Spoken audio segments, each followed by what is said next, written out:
Praise the Lord. கர்த்தரும் இரட்சகருமாகிய இயேசு கிறிஸ்துவின் இனிய நாமத்தினாலே உங்கள் அனைவருக்கும் என் அன்பின் வாழ்த்துக்கள். இந்த புதிய நாளை காண செய்த தேவனுக்கு ஸ்தோத்திரம் உண்டாவதாக.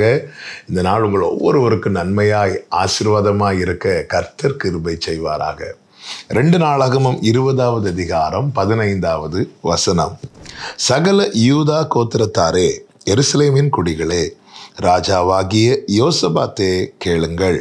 நீங்கள் அந்த ஏராளமான கூட்டத்திற்கு பயப்படாமலும் கலங்காமலும் இருங்கள் என்று கர்த்தர் உங்களுக்கு சொல்லுகிறார். இந்த யுத்தம் உங்களுடையது அல்ல, தேவனுடையது. கர்த்தருடைய பரிசுத்த நாமம் மகிமைப்படுவதாக. யோசபாத் யூத ஜனங்களுக்கு விரோதமாய் சத்துருக்கள் பெரும் திரளாய் கூடி வருகிறார்கள். அதனுடைய 1வது வசனத்திலே சொல்லப்பட்டிருக்கிறது, மோவா புத்திரர், அம்மோன் புத்திரர், அவர்களோட கூட அம்மோனியருக்கு அப்புறத்தில் உள்ள மனுஷரும் கூட யோசபாத்துக்கு விரோதமாய் யுத்தம் பண்ண வந்தார்கள். இவர்களை குறித்து தான் இங்கு சொல்லப்பட்டிருக்கிறது, உங்களுக்கு விரோதமாய் கூடின அந்த ஏராளமான கூட்டம், ஏராளமான எண்ணிக்கைக்கு அப்பாற்பட்ட கூட்டம், அதிகமான கூட்டம் இப்பொழுது யுத்தம் பண்ண வருகிறார்கள். யோசபாத்தும் யூத ஜனங்களும் என்ன செய்தார்கள் என்றால், தேவ சமூகத்தில் வந்து நின்று கர்த்தரை நோக்கி பார்க்கிறார்கள். இந்த நாளில் என்னை கேட்டுக்கொண்டிருக்கிற அன்பு சகோதரா சகோதரி, நீங்கள் நிற்பது தேவ சமூகமானால், நீங்கள் நோக்கி பார்ப்பது கர்த்தரானால், கர்த்தர் சொல்லுகிற வார்த்தை இதுதான், சத்துருவின் கூட்டத்தை கண்டு கலங்காதே. நீ நிற்கிற இடம் கர்த்தருடைய சமூகம். கர்த்தருடைய சமூகத்திலே ஒரு மனிதனுக்கு எப்படி வர முடியும்?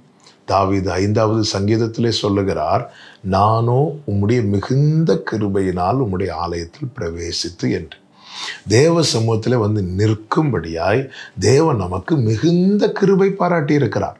இவ்வளோ கிருபை பாராட்டி என்னையும் உங்களையும் தேவன் அவருடைய சமூகத்திலே நிற்க வைத்திருப்பார் என்றால், எதிராய் எழும்புகிற சத்துரு எத்தனை பெரியவனாயிருந்தாலும் எவ்வளவு அதிகமாயிருந்தாலும் அந்த யுத்தத்தை கர்த்தர் பார்த்து கொள்வார். உங்களுக்கு விரோதமாய் எழும்புகிற சத்துருக்களை குறித்தோ, சத்துருக்களின் எண்ணிக்கையை குறித்தோ, சத்துருக்களின் வலிமையை குறித்தோ கவலைப்படாதிருங்கள். காலை தோறும் அவருடைய புதிய கிருபையை தருவது நீங்க அவர் சமூகத்தில் இருக்கணும். நீங்க அவர் சமூகத்தில் இருந்தால் உங்களுடைய யுத்தத்தை கர்த்தர் பார்த்து கொள்வார். நம் தேவனுடைய நாமங்களில் ஒன்று என்ன தெரியுமா? சேனைகளின் கர்த்தர் என்பது அவருடைய நாமம். யுத்தத்தில் வல்லவர் என்பது அவருடைய நாமம். அவர் ஒரு யுத்தத்தை பொருட்படுத்தால் அவர் தோற்க மாட்டார். அவருக்கு தோற்க தெரியாது.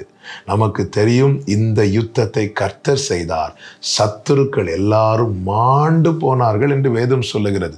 அது மாத்திரமா, இதே 20வது அதிகாரம் 29வது வசனத்திலே சொல்லப்பட்டிருக்கிறது, கர்த்தர் இஸ்ரவேலின் சத்துருக்களோட யுத்தம் பண்ணினார் என்று கேள்விப்பட்ட அந்தந்த தேசத்து ராஜ்யத்தார் மேல் தேவனால் உண்டான பயங்கரம் வந்தது என்று சொல்லப்பட்டிருக்கிறது. காரணம், இந்த யுத்தம் கர்த்தருடையது. கர்த்தர் உங்களுக்காக யுத்தம் பண்ணினார். ரிசல்ட் என்ன தெரியுமா? உங்களுக்கு இளைப்பாறுதல், சத்துருக்களுக்கு கலக்கம். எனவே ஏராளமான பிரச்சனைகளோடு வாழ்ந்து கொண்டிருக்கிற உள்ளமே இந்த புதிய நாளை புது கிருபைகளை தந்து காண பண்ணி இருக்கிறார். அவர் சமூகத்தில் இருங்கள், அவரை நோக்கி பாருங்கள். கர்த்தர் யுத்தம் பண்ணி ஜெயத்தை கட்டளையிடுவார். ஜெபிக்கலாமா? எங்கள் நல்ல தகப்பனே, இரக்கமுள்ள தேவனே, எங்களுக்காக யுத்தம் பண்ணுகிறவரே, அப்பா, சத்துரு எவ்வளவு பெரியவனாய் இருந்தாலும், எத்தனை பேர் எழும்பினாலும் நீர் பார்த்து கொள்வீர். உங்க சமூகத்தில் இருந்து உம்மை நோக்கி பார்த்து ஜெயம் எடுக்க கிருபை தாரும். இயேசுவின் நாமத்தில் பிதாவே, ஆமென்.